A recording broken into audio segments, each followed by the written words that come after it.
love where I am. As soon as I moved out here, I fell in love with the valley. The best part about this industry is you're doing something that people care about. People care about the different things that they drink. There's a million different alcohols out there. There's a million different whiskeys, and when people choose ours, it means something to me. It actually matters. So that's the thing that kind of keeps me going. We've had our ups and downs. The industry's having a hard time right now, but we're not stopping. We're gonna keep doing what we're doing, and I have no doubt that we're gonna come out the other side being stronger. Do you want to talk about the philanthropy that we do that you get excited about? I know that the Vel Veterans Program does their annual thing this year. It's going to be this week, and it is one of my favorite events to go to as well. It is beyond amazing. I already talked about it. A little bit, yeah. But do you want to go into a little more detail about, it was Cheryl Jensen. Cheryl Jensen. Yeah. She started this program with, she saw that Vail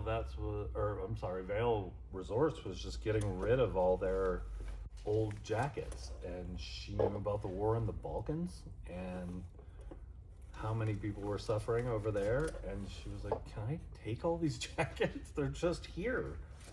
They're not going anywhere. And she went and got them sent over to the Balkans, and that's kind of how she started. And then she just kept going from there. And she started helping vets in every possible way that she can. And with us, what they did was they asked us for a barrel every year. They have that vets program that they do where they get everybody up on the mountain for a week. All the ski instructors who volunteer their time. And then they have a little party at the West Vale Firehouse. And we give everyone a bottle from the barrel that we did 2 years before. And the next year they get it from 2 years before. And it's just been something that keeps going on. And I am a very cynical person, and every year I go to that, I cry. I bawl to see these people, how happy they are, how amazed they are that all these people are doing all these things for them. And it's one of the best parts of my year. Is that coming up? Yeah, it's Thursday. It's Thursday. Oh, awesome. How about you, Ben? What's your favorite thing about being here? I guess, the office space quote, I don't have to hear instruction from 6 or 7 bosses. I have one boss now, which is great. Yeah. I love the small business that I get to work for as well, in the corporate company that I used to work for. So you definitely feel it's more personal. It's definitely more of a family feel. I know that the owner for us, our boss has the best interest for us as well. Works to strive to make sure things are great with the company, but also make sure his staff is happy. Yeah. I really noticed that. The other one I really like too is just how I found the community here in Gypsum to be. Prior to working here, I was working up in Vail, and it just never had a true community base to me personally. I think the type of people that were coming through where I worked, I worked for a retail establishment out there, so I was, it was a rotating door of people coming in, not much of that of actual locals. So I never really got a gist of actually feeling like community. Now, since I've been working down here, I've really been feeling that of Eagle County as a community. It's been wonderful.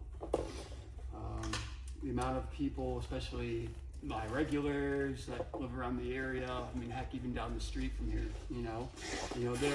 their support for our company, but also they love to come in and, talk with me. We just discuss everything, current events, things happening around the county as well. And I really like that aspect, if you will. Another one too, I guess, would be the creative side of working here. I wouldn't say so much free range, but I have the ability to be creative with things that I do. For instance, things I try to do, maybe some type of events or parties. Our craft cocktail menu down Cocktails, here. yeah. I was Yeah, gonna say. definitely, do that 2 times a year. Look to have that as well. And it's not so much of that of like a guideline or anything. Ryan's like, hey, go with it.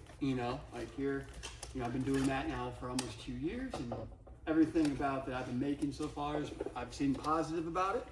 So I just wants to keep reaffirming, that not only I know I'm doing, a good thing down here, but I know it's spreadable. Yeah, it's like well received. Yes. Yeah, and it makes you feel good to have that positive. It does. Before when I would go into work, you'd be like, oh, like you'd lay there and just kind of. Nobody appreciated your actual talent. Correct. Yeah. It's hard to get that in a corporate setting. It is. Even from the people that work in the creative departments, it's not necessarily an open book for them to get to do their own creative process, Mm-mm. There's still probably protocol and guidelines that they have to go by. Anytime it's a big company, it loses part of its soul. Yeah. I like it too. Like I say, having one boss is great. Right. All right. What's your favorite spirit? Our rye as well. Yeah. When I first started working here, I was drinking bourbon regardless. Really liked our bourbon prior to working here. I had a summer there about a year back or so. I was really into a single malt kick. Drinking a lot of our single malt. It was really good. Great after a nice meal, great on the rocks, great with a cigar. But I keep coming back to our rye. I think it's just great flavor. It has that nice spicy robust at the start, but a great smoother finish than most on the back end. And you can, thank this guy right here for making it. But yeah, I liked ryes before, but now I really look more to drink more ryes out there as well. I think it definitely helped me start getting more of a palate for it, but also a good taste. And then looking to see other companies, other product out there, and kind of see where we kind of stack up with them as well. And well, folks, to be honest, we're right there. No, we are. I mean, we have the medals to prove it. Yeah, I was gonna say we got the hardware, folks. We really do. Yeah, it's funny. It's like I got such an opportunity to get out of the restaurant industry and move into doing this. And I don't know if you guys know this, but I made a submission video for Ryan to hire me before I even moved up here. And first of all, I'll share it. It was hilarious. It was like a movie trailer on why he should hire me. Before you moved here? Yeah, and he didn't hire me. Before you worked? But yeah, before I even moved up here. Yep. Man. And he didn't hire me. And I interviewed with Andy, and Andy really just couldn't. They couldn't guarantee me enough hours. Okay. And he was like, I would love to make room for you, but and it was for a spot in the tasting room. Mm-hmm. And I was just kind of like, well, I can't just work part time. I need full time, Sure. And it didn't work out then, but I stayed friends with Ryan, and then we started doing those cocktail classes. And so we started doing cocktail classes at a couple restaurants here in the Valley, and that was a lot of fun for me. And it was almost like a drunk history class, like I would tell people the different, the history of bourbon and the history of whatever. But then I said, why don't we invite Ryan in and do like the history of the Valley along with these cocktails? And he loves to tell those stories. So it was really good. And then, I was like, Ryan, can you fit me in anywhere? And he was like, I have room for you. We will make room. But it was with the caveat that I had to be like a Jane of all trades. Like I worked both tasting rooms, this one, that one, distilling, quote unquote, bottling, everything he could have me do, tastings, any kind of special events. Like I was all over the place. And so I feel, Shawn, I'm going to tell you this, I feel very grateful to have had the time with you that I did in this building, because I learned so much. And it was at a point in my life that was really difficult for me to take in. But it was there was something so therapeutic just about this space that will always like sort of be like a home for me. But I learned so much just about whiskey. And now that, my job title is Director of Communications, which means I do a lot of different things. But No, I don't know that there's a marketing person out there that's ever done distilling and then moved Probably and not. into marketing. Yeah. So it's kind of fun because then I'm not just like, I don't feel like a sham, Right. you know, like I feel like I'm the real deal because I got time to spend with you. Just talking about it when you know nothing about it. Right, like, yeah, like everybody else out there. You were here every day and you were putting in your damn time for sure. I'm really glad that I never got burned. You were here when I got burned. Yeah, you got burned bad one day, and I was like, I didn't even know what to do. Like it happened so fast. Shawn was knocking the bottom down on the still, and it just came unbuckled, and it burned he got hot spent mash all over the dome. Jeez. Yep. All over my lower leg. Yep. So I'm lucky. Said she didn't even know because I didn't yell. I didn't understand how bad he got burned until I was like, I think you need to go to the hospital, sir. Yeah, it happened very fast, and I'm really glad that I never had anything happen because it's kind of dangerous. The job is actually really dangerous. You taught me how to drive a forklift, even though I'm not good at it. Hey, I taught Ben how to drive a forklift. You guys, Forklift, bottling. I don't- more than just make cocktails, folks. Yeah, he's the jack of all trades around here. So I don't know if you guys see how like narrow the space is to get in and out with the forklift, but I was like, you know, I don't know how many thousands of dollars worth of inventory is over here on the racks, but like it's a lot. Millions. Yeah. Millions. And I was like, I think I could probably hit that, and it would be like one of those videos you see on YouTube of people destroying shit in a warehouse and everything falling apart. Somebody- Michael had a bad Scott in day. the office when the first time put the forklift Yeah. knocks over everything. Exactly. We'll get someone to fix that. What are you talking about, Mike? We're the ones that fix it. I was like, oh shit, like, you want me to drive the fucking forklift in here? And then I was always so nervous, like, that I would disappoint Shawn and, like, break something or dent something or whatever. And that nervous anxiety probably made me much worse. You know, like, you're not supposed to, when you go off a jump and you're like, on skis or bike, whatever, and you're like, if you fucking hesitate, you're done for. Yeah. That's kind of the same thing, but I was just so afraid, like I was like, so yeah, it's a lot of you guys don't understand the struggle of the anxiety driven. Well, I mean, folks, these are big barrels. Like we were saying, there's a lot of product in here, and it's easy with some machinery in here things could go wrong. Luckily, it hasn't. Right.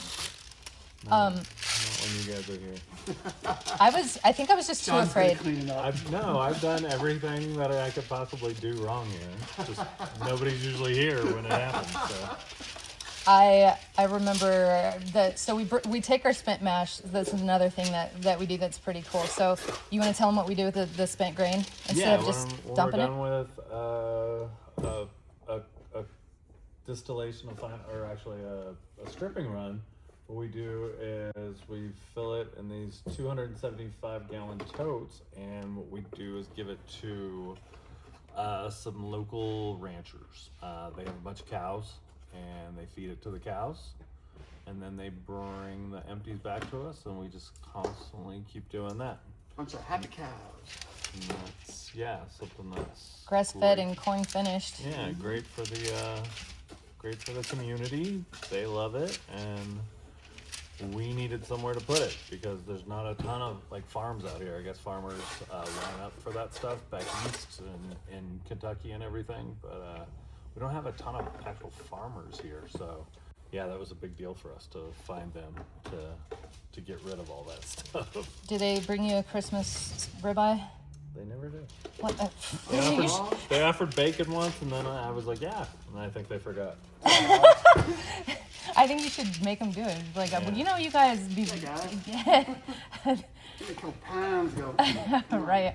But they have done other stuff for us, like they've made, we have that forklift back there.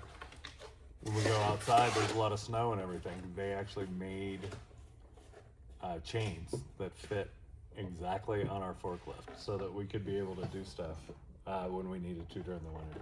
and they're always helpful.